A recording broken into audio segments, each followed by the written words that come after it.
What's going on, guys? Magdallan here with another Path of Exile video. Today I want to talk about Hollow Palm leveling.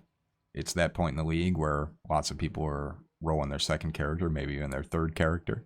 And I thought that since there's so many new players to the game, a lot of you might not even be aware that the Hollow Palm strategy exists. And so I thought it made sense to throw up a basic guide for it on the channel just as a reference. There are tons of other guides out there. Maxroll has a fantastic guide that'll go through every single detail step by step. So if you really need the hand-holding, that is the place to go. I'm just going to quickly go over the basic gear that I use, the gems that I used for most of the campaign, and then I'll show you the tree that I ended up with for the Juggernaut that I leveled a few days ago. But before I get into that, I did want to real quickly address the little bit of a content drought that there's been on the channel since the league launched.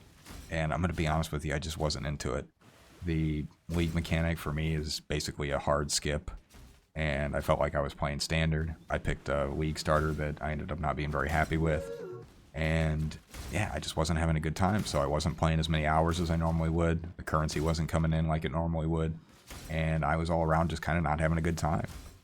But the player numbers, the concurrent players, and player retention is there. I've heard it's the best in the history of the game, and so I might just be wrong. You know, maybe I just picked the wrong league starter, didn't have a good league start, and I was just feeling bad about it. So I figured I could make a bunch of videos complaining about the problems that I see in the game, but at the end of the day, it just wasn't worth my time. And I think the legitimate concerns and criticisms that do exist have been articulated perfectly by other content creators. Cute Dog made a fantastic video on the topic, which I agree with basically 100% of what he said, and nothing I say is going to be said any better than he did. And so that's where we're at. I'm still going to probably try and do some of the content that I planned on doing for the league, maybe some build guides. I definitely want to do the farm strategy summary and review stuff, but it is what it is. I had a slow start, and I've got a character online now that I'm blasting with, and I'm having a fairly good time, but that's why there weren't videos for the first 2 weeks. I just wasn't feeling it, man.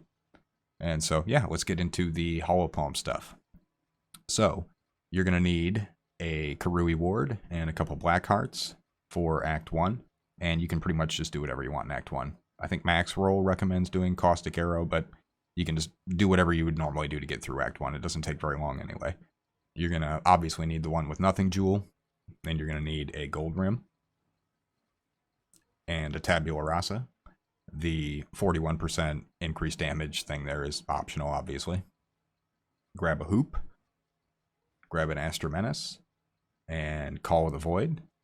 Then grab yourself a Darkness Enthroned belt. And you can grab Abyss Jewels with Dex and Life on them if you want. And make sure when you're searching for those that you get ones that don't have a level requirement. And then you're going to need the 7 League Step. And again, you don't need the enchant, but these make a huge difference. And then as far as the gem setup, you're going to do Vol Smite, which, as a side note, I've never actually used Vol Smite until this league, and it's amazing. It's really fun to level with this. You push the button, and it just blows up entire screens. All the time, I would have like 10-15% of a level left. I'd run into the middle of an area and just push it once, and poop, I would just level up. It feels really good.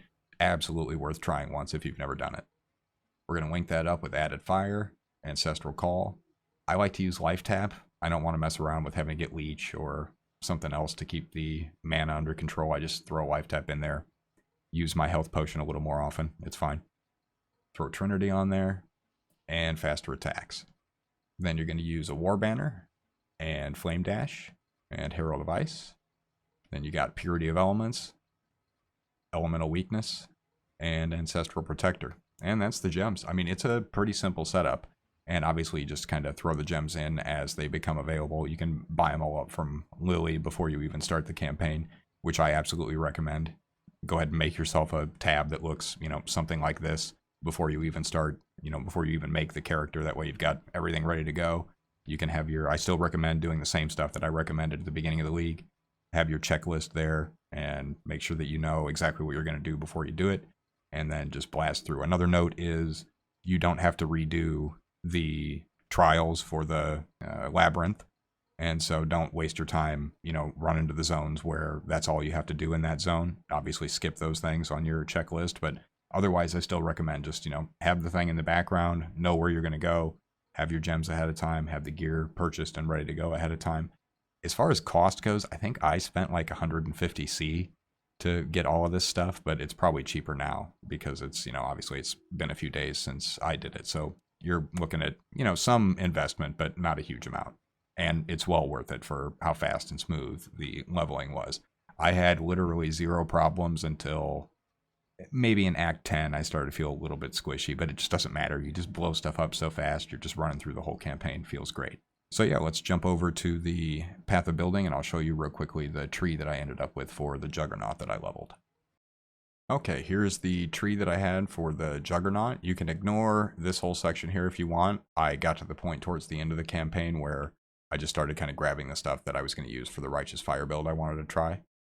But you're going to start and come down here and rush straight to whatever the nearest cluster jewel node is and throw your one with nothing in there. And then I like to just breakneck all the way over here and get the cold mastery as quickly as possible. This really amps up the damage, and it's going to help work with the Call of the Void ring, and it just makes everything feel great. And then two other nodes of importance that I grab after that are Graceful Assault and down here Ambidexterity. And then other than that, you can grab the other stuff that I've got on here. This stuff feels pretty good. Grab some life, come up here and grab this stuff. But it's a pretty straightforward process. The main thing is just rush down, get your jewel in, grab your Ambidexterity and your Graceful Assault and your Cold Mastery here, and then the rest is history, man. It's a really easy process. You can level a character up in just a few hours, and you're good to go. And that is all I've got for you guys today. Like I said, just a real quick basic overview so that in case you are not aware of this strategy for leveling second, third, fourth characters, that you can give it a shot yourself. I absolutely recommend you do so. I actually had a really good time doing it, especially with the Vol Smite. That pushing one button and just having entire screens blow up like that mid-campaign feels really good. So yeah, I hope you have a good time leveling up your second, third, whatever character. And yeah, we'll see you in the next video. I appreciate you.